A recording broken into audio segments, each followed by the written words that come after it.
So this is a little walkthrough of using the Supernote for reading. I'm doing a series of tests with the Supernote to see if it's viable for doing work as a researcher and artist. This is to supplement the posts that I've made for it on Patreon, so this video is not going to be extensive. For all of the details, please read the Patreon post. But I did want to just show that it's made out of like a really heavy plastic, which it makes it feel way less precious. I'm not afraid to, set it down like that. The screen is always on in the sense that this is a screensaver, and when I turn on the on button, it's going to be on whatever document I last opened, which is a little disconcerting. It doesn't really have a home page, which is frustrating, but it's manageable. The on button is never where I think it is. There's a little divot here, and I want to think that the on button's right here, but it's actually right inside, which makes it a little awkward. Oop. It does have a rotation function. Let me just rotate this around. So this is the last book that I was reading, which is nice that it pops up where I left off, but it's also, I would love to have a home screen. This is, I believe, on the Kindle app, because it's one of the only 2 official apps that the Supernote has. As you can see, this is what the screen looks like. I'm going to pull over a flashcard that's written on a regular piece of paper. So it's definitely not paper white. There's no backlight to it, which is kind of nice because your room has to be well lit in order to read, and your room should be well lit in order to read anyway. I can swipe to turn the pages, although it's not really precise. So like if I want to try to get back to the home screen, you see I'm not the home screen, but the back button. Nope. There we go. So after 3 taps, I finally got it to do what I needed it to do. And I wanted to go back to the app. And as you see, it's loading up. There we go. So it's not quick. And sensations, you have to do like really deliberate taps. So I'm going to pull up the menu bar here. Go into my files, deliberately tapping. The files are also a little odd in that these are the core files for syncing. You cannot change these file names. You can't add more files to them. You can put subfiles within these files, but you can't do anything with this. So I can touch document. And so these are the files that I've added to the document file. But I can't add anything to those root files.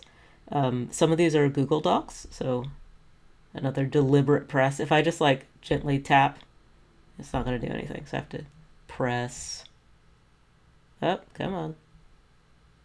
Nope, too long a press. See, it's not as smooth and perfect as people make it seem. Come on, I just want to, there we go. So this is something that I wrote as a Google Doc, and it will sync. I have to manually sync it. Let's see if I can swipe up from the top. Come on. There we go.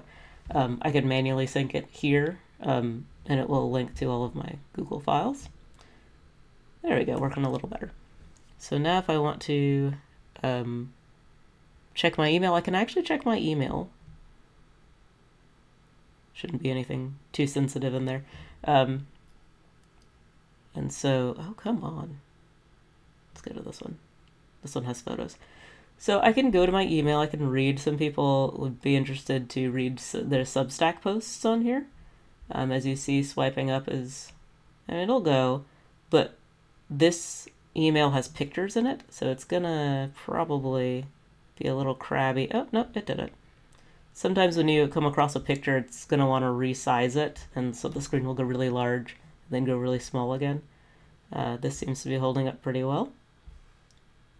As you can see, it's not like the easiest scroll. You can zoom in. Oh, sorry, come on.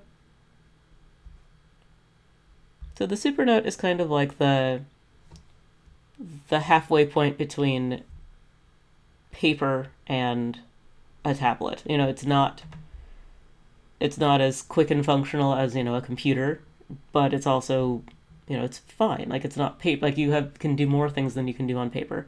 And this is a calendar that I don't use. Apparently I can write and erase on it, but not without a pen. So this review was penless. And I was just seeing how much I could do just tapping around. We do have a to-do calendar that I also do not use. And actually, let's take this time to show off, if I can, the typing function. Typing is terrible. So it's the same deliberate strokes. So have, oh, come on, V, A, nice.